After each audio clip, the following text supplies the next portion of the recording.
Hey everyone, this is Josh from before, here with our first review in front of the new purple wall, and it's going to be McFarlane Toys Avatar Amp Suit. That's AMP, A-M-P, Amplified Mobility Platform.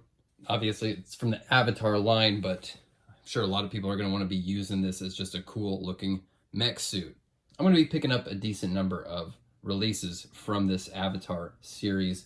The movie's pretty cool. It's not like my favorite thing in the world or anything. Not a movie I watch a bunch of times over and over again, but every time I do see it, I'm like, yeah, that's pretty cool. Crazy creatures battling space marines. I found this guy by himself at Target. I was wanting to review this and the Colonel Quaritch figure who's meant to go sit inside there together, but I found this guy, he was solo, and I'm not going to wait around to get it out of the box. So let's do it. All right, got it out of the box, and it was definitely feeling a bit stiff, so I hit it with a hairdryer. Overall, the thing feels fairly heavy. It doesn't feel like that brittle, hollow sort of plastic, but it does feel like in some spots, when you're using the articulation point, that it would put stress on some of the other points of articulation. So these shoulders here are very cool, like they're on this rail system kind of thing here. You can angle those back and forward like so,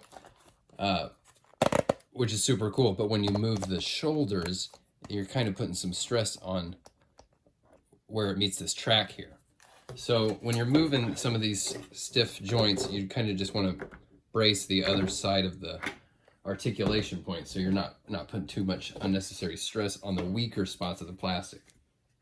So we can start looking at some of the details here. Some of them look really, really good. Others look a little faint, and some paint will help bring those out. They've got like a rusty sort of patina here on the legs. I would rather have kind of just seen more of a wash, and then maybe even like a dry brush, so with some weathering on that. The rusty look, it is cool and all, but there's so many great details here that are just dying to be brought out by some extra paint. I love the little windshield wiper on here. Cockpit does open up. So the Avatar figures, the avatars, the Na'vi, those are going to be 7-inch scale. And the operator of this mech suit is going to be like a little dinky 4-inch figure. So you're not going to be able to put a 7-inch DC Multiverse figure or even a 6-inch scale figure in the cockpit here. We'll do some scale comparisons in a moment and see who we can get to drive this thing. Really satisfying movement here. Like I said, these shoulders are on tracks that can go forward and back. They rotate and angle up. They've got an elbow joint that also rotates, which is great to see. I was worried for a second that maybe they didn't have that rotation there. And then the arms rotate. He's got a bend at the waist, very, very ratchety. So like I said, kind of make sure you're bracing at that point of articulation so you're not stressing it out. Ratchety hips here, which, watch this, also are on a ball joint. That is pretty satisfying stuff.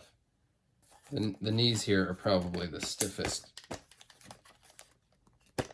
joint.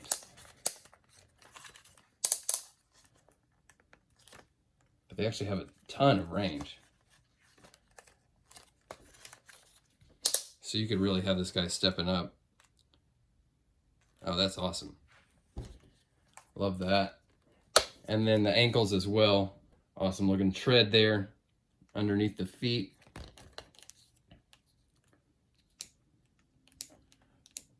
Doesn't feel like there's any rotation or anything up in those ankles. I don't think there is. I think it's just that hinge. It'd be nice to have a little bit of extra movement there at the ankles to get the some different kind of footing poses. But having this ball joint at the hips will help kind of align that foot just so, depending on how you got it posed. There are some fun little paint apps here. Some of these screens there on the console. These little hazard stripes for where you step in, and custom paint on the hull here, which is good inspiration. If you had a whole fleet of these and you could dress them all up different ways, paint them different ways, put, you know, teeth on one, put, you know, pinup girl on one. Now we've got some decent accessories. We've got this sort of bayonet knife here, which is pretty rad looking. It can fit here on his hull. It can fit in his left hand, and this hand has, the fingers have a little bit of give. So if you need to pry that open a little bit, I was kind of coming in from this back side like that. And then once it got a bit snug, kind of just pry those fingers up. There we go. So you get a robot knife fight going on. That rocks. Hold it underhand as well. Get in for some of that CQC. And then he comes with this huge chain gun. Absolutely massive. The chain is a soft rubbery material, so that kind of flops around realistically. Very cool. I'm a little annoyed that this is capped off there, but kind of want to drill right into that. Just so it looks like a more realistic barrel. And again, you know, some extra paint would really take this thing all the way there. All right, so he holds it one-handed like so, but we want to swap out this left hand with this sort of open palm hand here, and this is probably just gonna...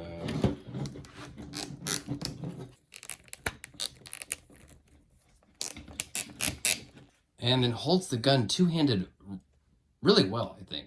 Honestly, he holds this gun with two hands better than some regular, like 7-inch scale figures do. And you can kind of change up sort of on these tracks where exactly he's aiming. If he's, you know, you could have him holding it across there and the guy inside would be looking off that way, or you know, more straight ahead like this. This is really rad. I mean, would I love to see one that could fit a 7-inch figure? Yeah, but this thing, for the price point and the scale that it actually is, this is gonna be pretty cool, folks. Let's see if we can get some guys up in that cockpit. All right, this cockpit here is a tight squeeze because, as you can see, it becomes a little bit more tapered and constrained right there. The figure is gonna stand in this little channel that spans where the articulation is. So the guy's feet's going to be all the way down here, meaning you don't, if you want to customize this, you don't have a lot of room to carve that out. So let's see who we can fit in here. So we could start with Soups. Soups is even a little tall. Soups is a 5-inch. Superpowers. He's a little big, meaning Robin's definitely going to be too big. No way he's going in there, no way. Chef here. This is a little 4-inch chef. That's a little better, but he's still too tall, honestly. I don't think it wouldn't, I mean, I don't think it would close with him in there. Nope. We could try Rick Grimes here. No, his legs are too bowed out, are they? Rick's still too tall. That's 5-inch. I would love to get this Keaton in here. Keaton doesn't do it. Oh, although, hang on, this is better, actually. What about, here we go. This is kind of the, if you collect all the riddles in Arkham Knight and you get to finally throw down with Riddler in that mech suit. Although even, yeah, the little dude that's meant to go in here is going to have to be tiny. You bend the knees at all? Gonna have to be pretty tiny to fit in there. Oh, that's so cool though. Yeah, I love this thing. Yeah, I really do. This is great. You don't have to be into Avatar to be like, this rocks. A mech suit. I mean, is the scale a little weird? Yeah, hang on. Let's see. Like, because if you were to have this mech suit square off against a 7-inch figure and you've got a different scaled pilot, that might be a little weird. You know, you might be able to fudge it kind of depending on how you want to frame that, sort of force perspective or something if you're a photographer. I'm going to try to make it work and have this mech suit able to like square off against some 7-inch figures. even if the scale's not so totally perfect. This is a winner for me, folks. Even if, yeah, like if I were to not get any other of the Avatar figures, I would still be picking this up. The fun factor is very high. The price point is pretty solid. The biggest thing is making the scale work. And again, like if you're, you know, repainting this guy and it's for a different non-Avatar universe, you could even figure out a way to make it so that there's not a visible pilot. You know what I mean? You could have there's a lot of options here. But this is cool, folks. I mean, the stuff like this track mechanism, having the ratchet hips that also have a ball joint on them as well. You don't really see stuff like this retail price points. In my experience, usually when you want a really cool looking mech that moves the way that it looks like it should move, you got to shell out big bucks and you got to go for a kind of designer imports like this 3A Metal Gear that I've got. So it's, for me, it's really cool to be seeing something like this just at a retail store on the shelf. So that is the Avatar amp suit mech. I'll definitely be getting this guy out as I review all those other upcoming Avatar figures. They look fun. The Banshees, the little dude that's going to go in here, they look pretty cool. But like I said, even if you weren't interested in this Avatar line, this is a solid pickup. I found this in the store and I still have my Amazon one pre-ordered. I might end up with a couple of them. Just having a little fleet, a little army of them. That's just got so much potential for some cool scenes, right? All right, guys. Good to be back. Good to be with you in front of this new purple wall. And much more to come. Until then, I will talk to you very soon. Thanks for watching. Bye.